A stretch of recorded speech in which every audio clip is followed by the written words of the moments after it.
Ladies and gentlemen, thank you for tuning in to JSlay Made in the USA. This is the audio version of what is meant to be a visual show. So if you want to catch the whole thing in all of its glory, go to JSlayUSA on Substack or on Rumble and check out the full show right there. But thank you for tuning in and enjoy the show with Captain Seth Keshel.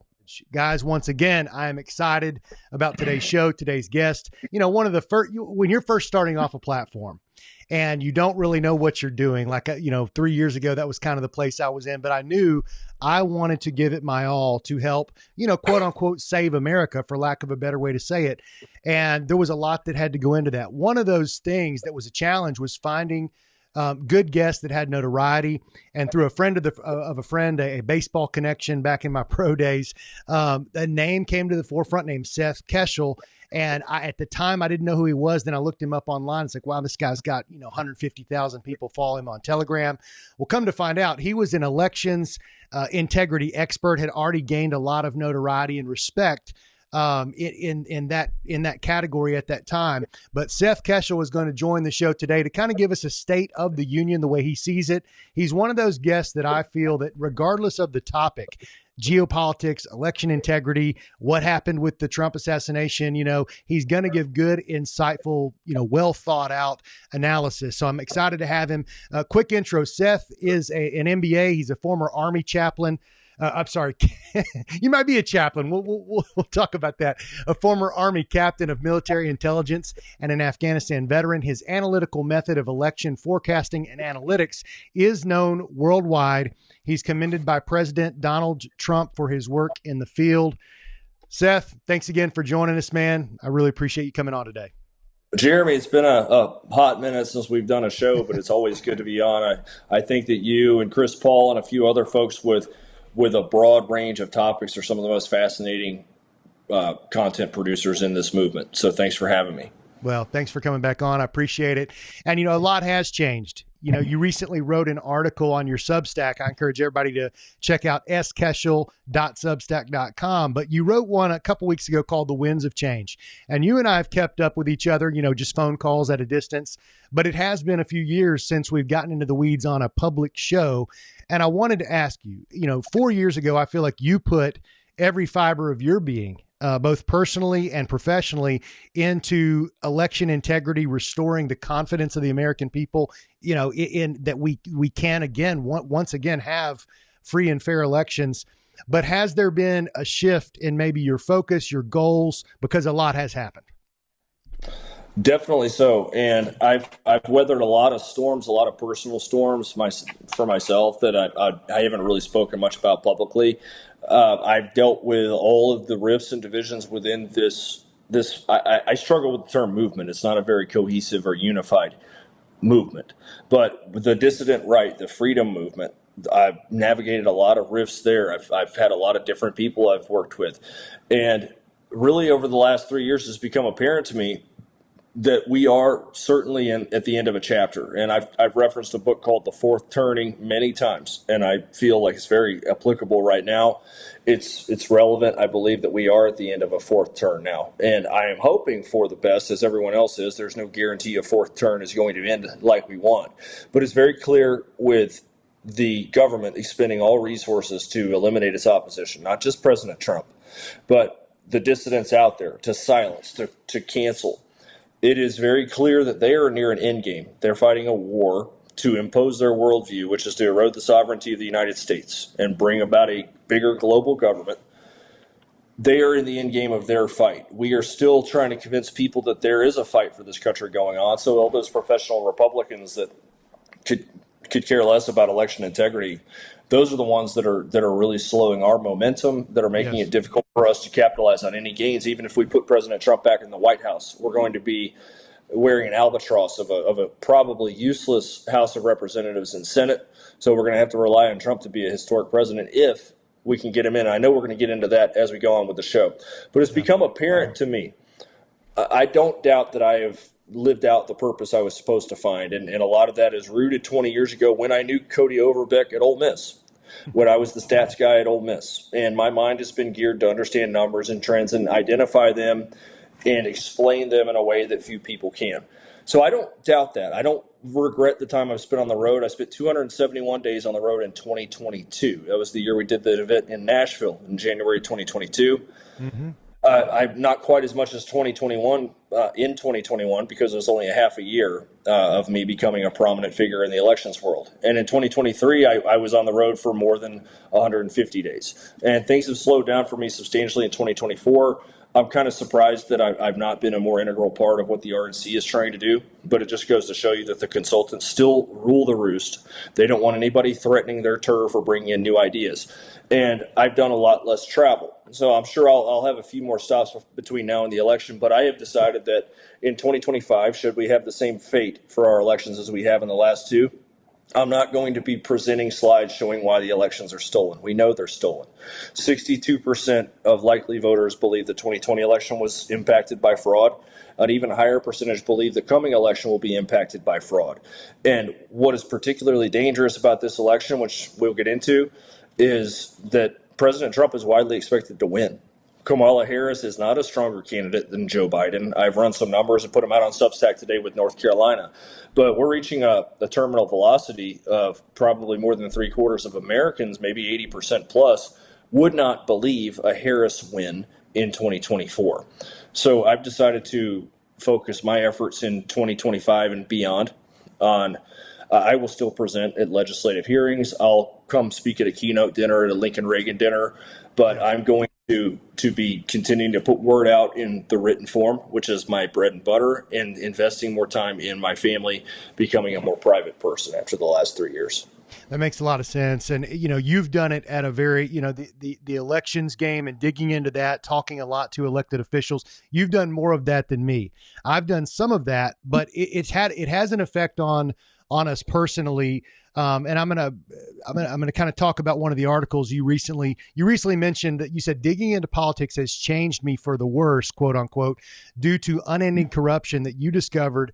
And the way that you described it was, you said most of the RNC will do or say anything to keep the gravy train floating. Elections be damned. So you've experienced that in one way, in a very direct way with elections. I've experienced it in another. It's kind of why I took a month off. I kind of needed it for mental health, and it can have a effect on your optimism. I think the American people have felt this as well. The majority of Americans, like you said, they believe that 2020 was stolen, or at least fiddled with in a big way. And then the midterms came and they got their hopes up again. And then we saw Carrie Lake lose. We saw Dr. Oz lose. And there was all these things that kind of hurt people again. And now it does feel different with the recent assassination attempt. It seems like there's a lot more momentum than ever before on the side of the good guys. But at the same time, you've got this RNC, bastion of power there that seems to be kind of with Trump now, but we don't really know who the deep state is and who's not. So I guess what's the question here? The question I'm asking is, talk a little bit on a personal level before we get into the politics on what would you say to someone who's experienced what we've experienced with maybe the pessimism that's crept in over time, to where they just don't know what to trust anymore. They don't know who to trust, even maybe Donald Trump. Sure. I think that exposure to politics nonstop, which part of my winds of change, which I don't think I disclosed, is I've ordered a new phone that should be delivered sometime this summer called a Wise phone. And it's a dumb phone that's got good reviews. The first version of it had good reviews simply because I'm addicted to my phone. And I think that it's fair for me to say that and to admit that, because almost all of us are. Even the slightest break and stop, pulling up to a stoplight, pull out the phone, see what's up. You just checked it 2 minutes ago. So it's wired people in an unhealthy way to where they are now fixated on nonstop news cycle. And that demand has been met by the cable media, which is designed to use that time in your brain to reprogram the way you think. So even on the right, we have to moderate the message. And I don't mean clutch our pearls and moderate tone. I hate that. I'm an extremist when it comes to the defense of liberty, when it comes to the demand for fair elections, sovereign borders, not fighting other countries' wars. Those are absolutes to me. Making sure that our factories produce for our country. They don't send our jobs to other nations. So part of that desire to get away from the constant connectivity is to not lose my mind, because a lot of people have lost their minds chasing crazy theories, when in reality the government belongs to the people. We are the ones who are supposed to control our government, not the other way around. The government representatives are elected or selected. So clearly, to me, my first priority is that we have free and fair elections, because we've always elected stupid people, but we've always retained the ability to get stupid people out with fair elections, and it always happened. That's why they used to care so much about negative press. That's why they cared so much about voting numbers, which apparently now are arbitrary. So elections matter to me. But when we get down into conservatism, liberalism, everybody wants to fight over the social issues. I do care about social issues. I don't want men showering with my daughters. I have 2 of them. But ultimately, the social issues are brought up to distract from the issue that is the largest one, and it's not a conservative or liberal issue. It's the erosion of the sovereignty of the United States. Yeah. That is, to me, that is what globalism is in a nutshell. It is to wipe the board clean, make all nations equal, which means impoverishing the United States, which is the wealthiest nation in the history of the world, with our own unique freedoms in the Bill of Rights. So that's actually what's going on. Everything else is a distraction. 4 issues to me: free and fair elections, borders that make us a sovereign nation, not fighting wars on behalf of other nations, and number 4, trade policies that benefit the United States of America, not sending our jobs to other countries. You could go all the way back to World War II. And if we didn't have our own ability to make our own bullets and tanks and planes, then we would have lost the war. Mm-hmm. So that's where I'm at. I'm no longer a conservative. I am absolutely further to the right on pretty much any issue than anybody you'll meet, but I don't care for the term conservative because it conserves nothing. So we've given birth to an entirely new political mindset, and it falls under populism, which is really the people against the government. It's farmers and pitchforks. But it arrays itself in many different political platforms. On the left, you've got the Bernie Sanders populism. So populism is neither right nor left. So this entire exposure to the political world has left me scratching my head for all the things that I used to believe. And in the stolen elections issue, they're going to go on from now until the end of time, as long as these consultants don't care to advise the candidates to have the proper stances on these issues. Can I ask you a quick question about something you just said?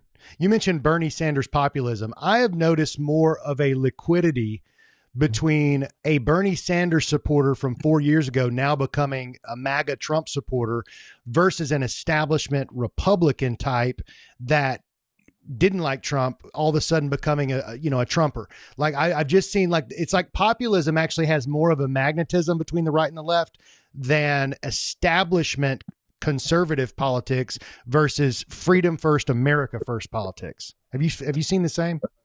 Yeah, the Republican Party largely is a social club for people who don't like liberals. And they gather together with their book club, their cooking club, their Saturday meetings. Not all, and this is not intended to be a broad brush issue, but they like the social aspect of things. They go along to get along. And then you've got old timers in the club that have been longtime candidates that run for the same offices over and over again, or they swap out.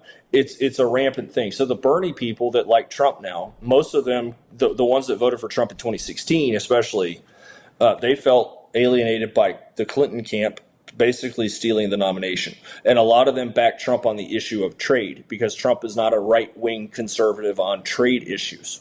He supports tariffs. A lot of the old Republican guard hates tariffs. You know, they got the free trade versus fair trade issue. So a lot of Sanders people came over to Trump because of the issue of trade. Okay. All the other issues, whatever. Although I will challenge people all the time. It makes no sense to me why leftists don't support Trump-type immigration proposals. Because if you're going to bring me a socialist healthcare system, and then I'm going to have 60 million people from all over the world sneak into the country to get on it, then that healthcare system is going to collapse. Yeah. And then it will be insoluble. And it will not be something that you can run on as a record for future elections. So you would think a leftist would actually support immigration restriction. Well, we know that hardcore leftists have problems with basic mathematics. I mean, they are brainwashed and demented people by and large. So yes, you have populism, which it's actually accelerating now, because look at the Democrats today.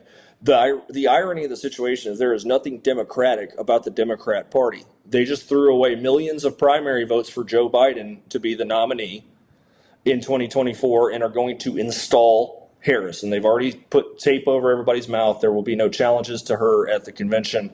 And they're attempting to turn her into the female Barack Obama. And it's not going to. You're saying that's a done deal. There's not going to be a viable challenger to Harris?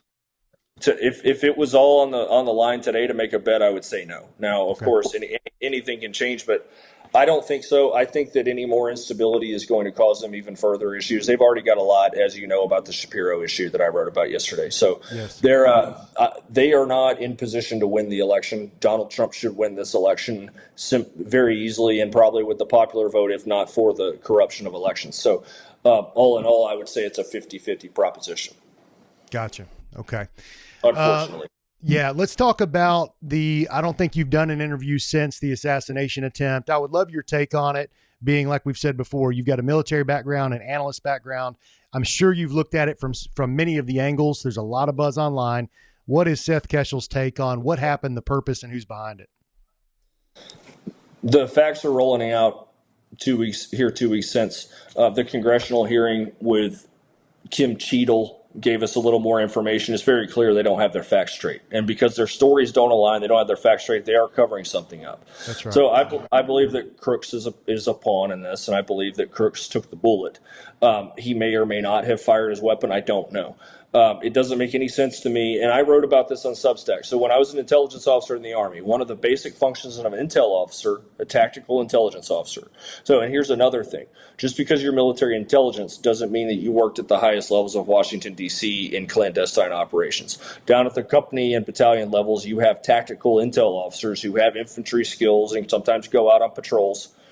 That was not my mission. I was in an aviation unit. But the point is, we did this thing called IPB, Intelligence Preparation of the Battlefield. It's the equivalent in baseball of when you have the 3-ring binder comes out and you've got the spray charts on all the hitters and you've got the report on what pitchers throw against lefties and righties. It's all the intel. And we take into consideration terrain, illumination of the moon, wind speed, soil type, inclination, topography, urban development, civil affairs. We get the Air Force to go run weather data. We get the unmanned aircrafts to fly over and produce very sophisticated maps. And all the selection for armament comes off of what the intelligence officers provide. So if a good intel officer that has a knack for being right and also understanding the weaponry the enemy is going to carry and how they're going to use it, then the intel officers relied upon heavily to produce assessments that the commander uses in his mission plan. So our job during IPB, it took days. We would get a mission for a deliberate operation to land Blackhawks and Chinooks on the ground. Special Forces soldiers get out. They're being protected overhead by Apache air weapons teams. And we would produce intelligence, and we would produce an IPB, intel preparation of the battlefield, that took days to put together to make sure that we were not putting our people in harm's way. And we would map out with rings on the map. We would use Google Earth, and we would produce maps that had rings that were 400 meters for this weapon system, RPG here, AK-47 range here, and then we'd go a mile and a half out for a Dishka 47 for a Dishka Soviet heavy machine gun. Okay. So we were very well in tune with what the enemy was capable of doing. This was the president of the United States, former and probably future president of the United States, giving a speech in a highly toxic political environment. And they're trying to tell me that this dude, 150 meters, 150 yards away from President Trump, was taking shots with no obstructions, no cover, no concealment, just a straight shot at President Trump. So he was there. He was definitely there. My question is something David Clements actually put out, which was perhaps there was somebody well behind this guy with a much different weapon system, because I haven't seen any shell casings or any bullets unearthed from the stage or from the area in which Trump was shot at and in which the man Corey was killed. So I'm very suspicious about there being only one shooter. I have no doubt that some very nefarious people were behind this, and it was planned, and that the Secret Service staffing was the way it was for a reason. I think it was. Do you believe, Seth, that the DEI and it's a big woke staff? Do you believe that's actually cover? Kind of like, okay, Joe Biden is senile, therefore we have an open border, but it's actually like, no, that is the plan. And if they get conservatives to blame it on DEI or incompetence, that's a cover. And that's what I feel like was happening in the Secret Service. It's like we're so many conservatives. Do you understand what I'm getting at? So we're supposed to believe that that it failed because we had DEI hires out there. We're supposed to believe that, but I think that's being used as a cover. Well, they're probably throwing them under the bus to cover something up. Right. I don't think that sniper that returned fire was incompetent. That's a pretty solid shot that he put out. He was definitely under orders to not shoot that guy. We would have Apaches looking at the enemy holding an RPG like this, getting ready to shoot, and they couldn't shoot sometimes until the enemy fired. Well, the problem is, what if the guy is a good shot? Right, then you've got casualties. So that goes into my foreign policy views of why fight wars that you're not willing to shed blood in. Now, as far as the actual protection package out there, I mean, give me a break. President Trump is over 6 feet tall. I don't know that he's 6'3" anymore, but he's got women that were 7-8 inches shorter than him out there or more. Can you imagine, having a bunch of women around me coming up to right here? This is not something that makes any sense. So I feel the same way about women in the infantry, women in any position where you have to have a man. Why don't we have female Major League Baseball players, Jeremy? Yeah, I mean, for obvious reasons. Because their bodies are not able to get around on a 94-mile-an-hour fastball and on your hands? That would be one of many. One of many, yeah. You're on it. So we've established, I think everybody with a brain knows this was allowed to happen. This was a plan. This was an assignment that may or may not have had much to do with the patsy who was killed. So that being said, if you're willing to say, Seth, who would be the kind of apparatus behind these we need to take this guy out, or we need to fire a shot to let him know we're in charge? So I don't buy a fired shot to let somebody know we're in charge. I mean, to miss by an inch, right? And that was because Trump turned his head. I don't know that somebody made Trump turn his head either. So the shot was not intended to be shot with Trump with his head turned. The shot was intended to be lined up right here. So I don't know who gave an order to do that, if indeed it was an ordered assignment. Everything was put in place. You read about the story of David and Uriah. David arranged for Uriah to be put where the fighting was the fiercest, right? And have everyone else withdraw. So you can look at that situation in a number of ways. I don't want to go on record with who do I think authorized that, because I don't know the answer to that. I think it's, a lot of people throw around a lot of names, but it is interesting to me that within 8 days of the shooting, Biden dropped out of the race. Yeah. So here we go. Yeah, I think that it's an attempt to take President Trump out is because he's winning. Well, obviously that's the biggest backfire possible. Now they've got something on their hands. Those that would do this to put Uriah in the line of fire per se. Now Uriah survived. And Uriah knows what happened. One thing I would love to see Donald Trump do is not to say what he said he said, it makes me really sad, so I'm only going to go through this once. And he gave a very, heartfelt speech about what happened. I want him, if he's president, to go the distance and to appoint a new, director of the FBI, utilize our intelligence apparatus to find out exactly what happened, go after it, make it public. I would love for that to happen, kind of like I'd love for him to actually lock her up and put Hillary in jail. I want to see some of those things that he has talked about in the past actually come through. So is there any chance that he will actually, as president, go after the people who would have done this rather than just chalk it up to a lone gunman who was crazy?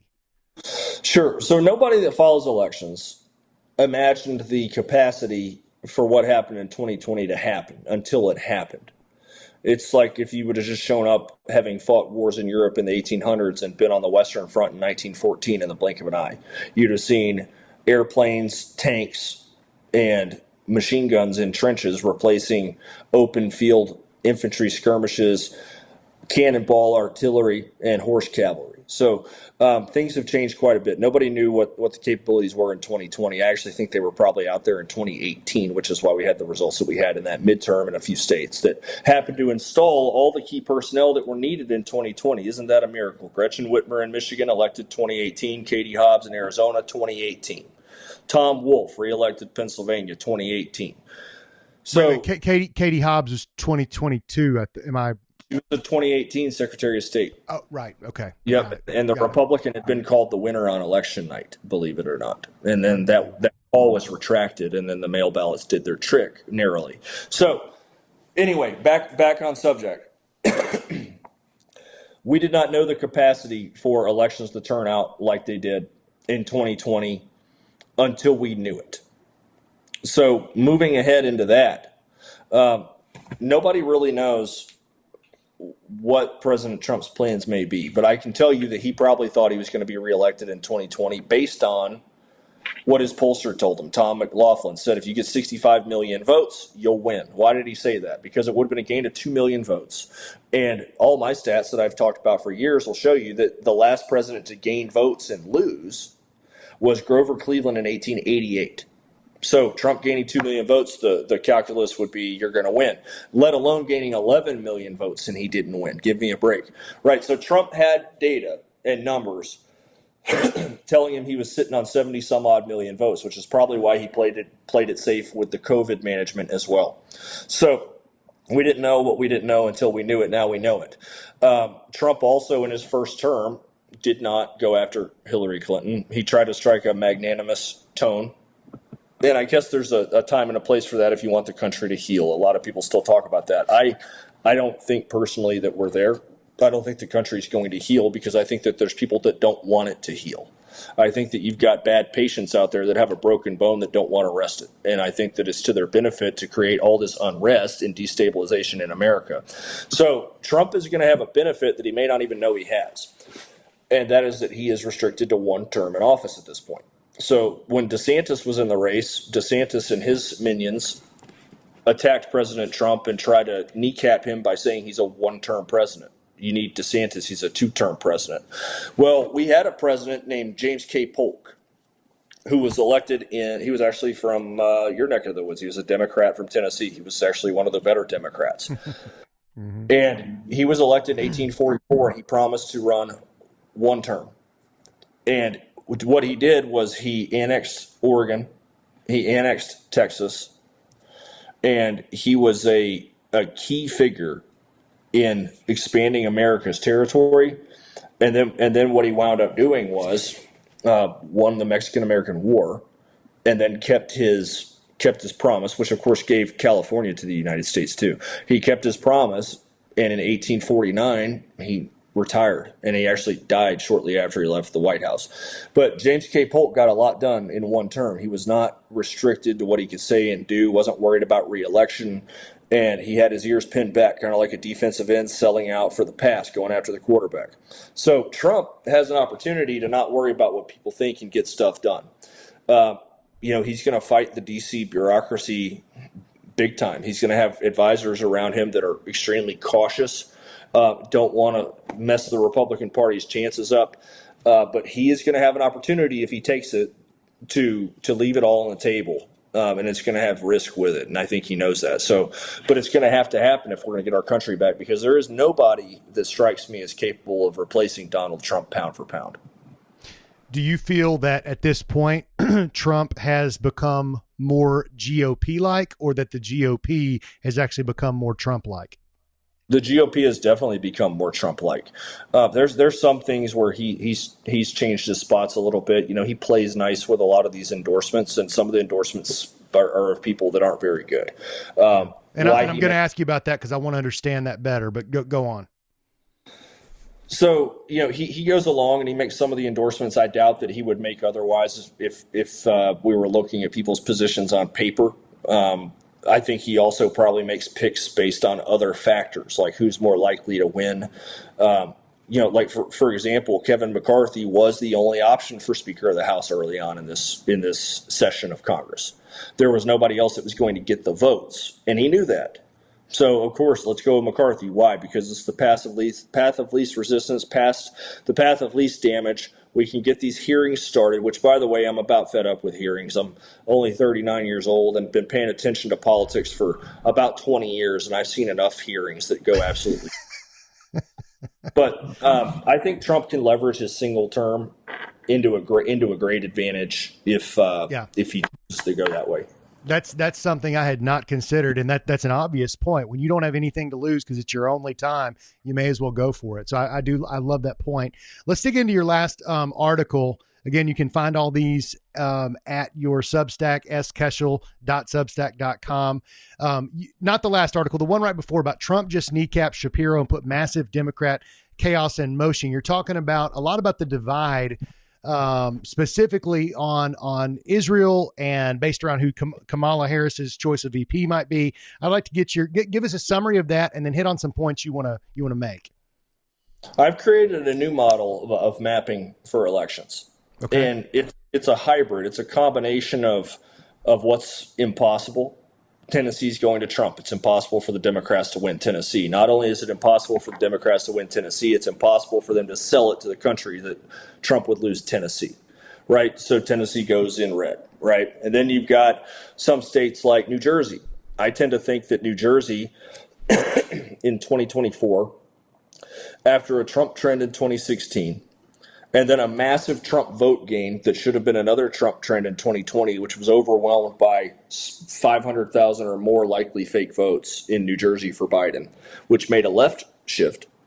I'm telling you that no matter how bad we want to win New Jersey, it's not going to go to Trump because they have everything in law, in writing, that allows for their cheat practices to survive and continue. Mail-in voting, drop boxes, even the feds have found evidence of election fraud in New Jersey that they've gone after. Now, it didn't involve statewide candidates or presidential candidates, so it kind of went under the radar.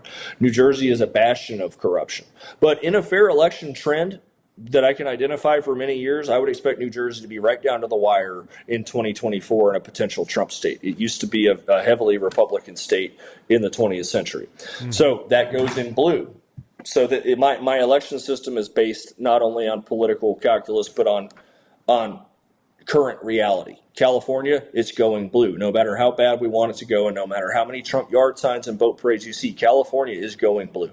All right. So, and then we have the other factors that govern my assessment of the map. And when that is left out to dry, I'm looking at Trump with likely total of 235 electoral votes before we consider what I call 7 decisive states. They are Arizona, Nevada, Georgia, Pennsylvania, Michigan, Wisconsin, and New Hampshire. The reason I've got the 2 little ones on there, New Hampshire and Nevada, is because they may be used in a parlay or in a combo in the 4th or 5th opportunity for Trump to make 270 as a combo. I don't expect New Hampshire to be the deciding state, but it's on the list. And then we've got to consider what Harris would think like. So Harris is pretty much guaranteed 191 electoral votes, guaranteed. She is likely to be at 222 based on the current realities of Minnesota, Virginia, New Mexico, and the 2nd District of Nebraska, 222. Okay. So looking at a 235, 222 Trump edge, the quickest path for Trump to 270 is to hold his 2020 votes and then get Georgia and Pennsylvania. So Pennsylvania is the most valuable decisive state with 19 electoral votes. Pennsylvania is also a telltale sign that if Trump wins it, he's gonna have the election because that's going to have gravity in the other states that he needs to win to get 270. So Harris's pick to me on paper sounds like Josh Shapiro, the governor of Pennsylvania. And before you go on, side note, when you say Harris, I know you're actually talking about Harris's intelligence committee, her campaign committee. She's not sitting down, breaking down these things like, so who would be her key people making this decision? I'd be surprised if she even knows who Josh Shapiro is. Okay. So that was kind of my point. You're talking about the standard Democrat politicos, and a lot of the people that are still in the orbit of the White House right now. I don't really know any of them by name, but they have all their and also the big time donors, people that want to control the world. George Soros is a very Alexander Soros is a great example. He's been posing and fluffing up Josh Shapiro for a long time. So Shapiro on paper looks like the pick, okay, because if she can deprive Trump of Pennsylvania, now she still wouldn't win Pennsylvania against Trump with Josh Shapiro in a real election, okay, but it would give cover for a theft of Pennsylvania. I don't know how much the results would be altered by the VP being from the same state. I really don't know that it helps. I think it can hurt. So I think it can hurt. I don't know that it helps. But, the cover would be there if you want to rip Pennsylvania off. Trump loses Pennsylvania by 20,000 votes, and you say, well, hey, Shapiro was from Pennsylvania. It looks like he got her over in Pennsylvania because he won the largest margin for a non-incumbent governor since 1946, a couple of years ago. So, and a lot of that is owed to Pennsylvania's ballot harvesting apparatus and the widespread pervasive corruption of southeastern Pennsylvania.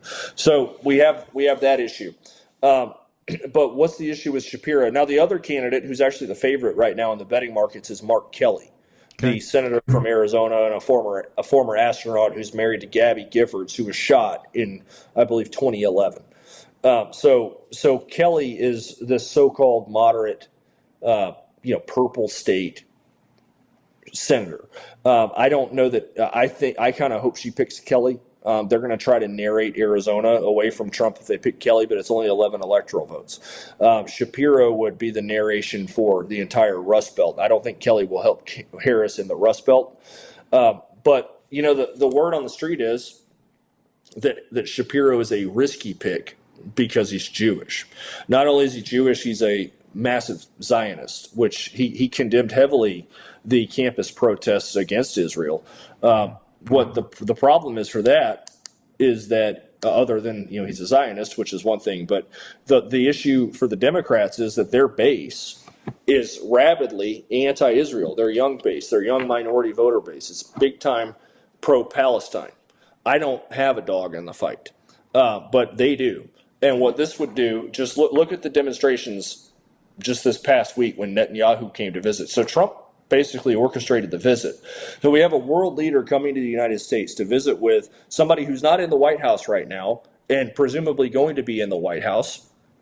So he's being viewed as the president, and meanwhile, the person that they're trying to rebrand right now as presidential material is not going to meet with Netanyahu. So she had to take a meeting. I didn't even know she had one on tap. And then there was a meeting. Yeah. And I was at the gym riding a bike, and I'm watching Harris and Benjamin Netanyahu standing there like you have a hostage situation going on. They were, 5 feet apart and looking like they'd just gone out drinking for the night.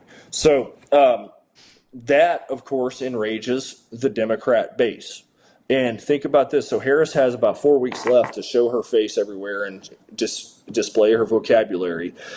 She's going to wear out her welcome, which is not as big as people think. I ran the numbers on North Carolina today.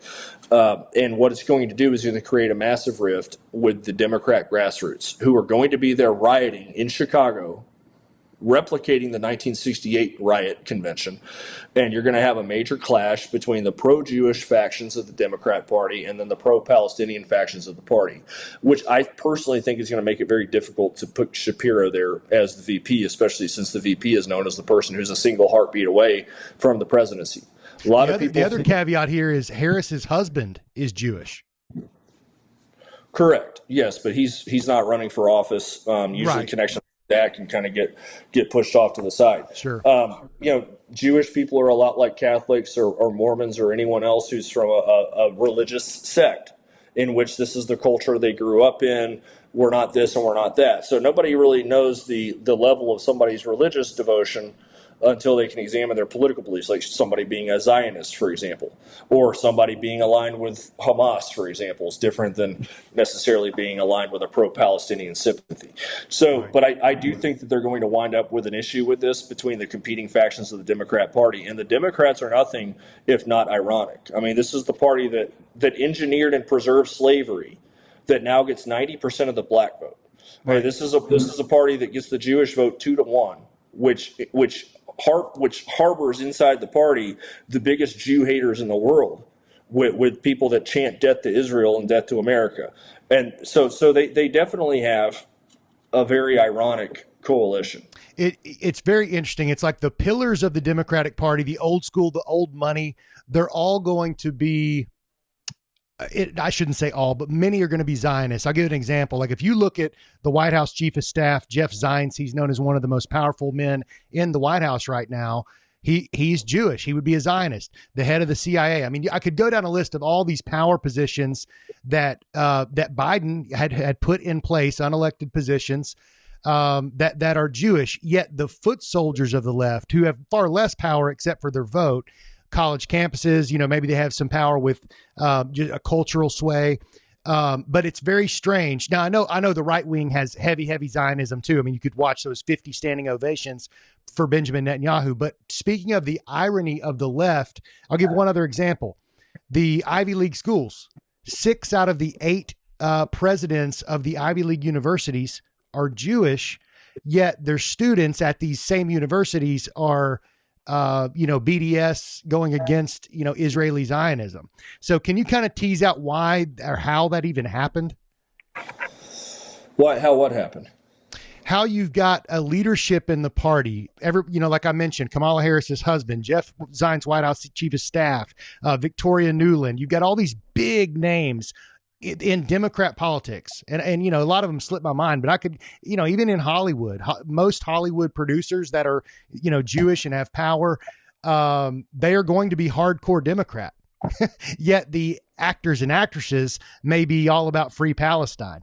So I'm just seeing and maybe you can't explain this. Maybe you're the wrong guy to ask, but it is irony at its finest. It's extremely ironic. You and I had a personal conversation about this offline not so long ago, and it's a very difficult topic to awaken, especially for Christians, where you want to talk about that issue, and the first thing that people do is they want to accuse you of being an anti-Semite for bringing it up. So people ask the politicians, do you support Israel? I would like to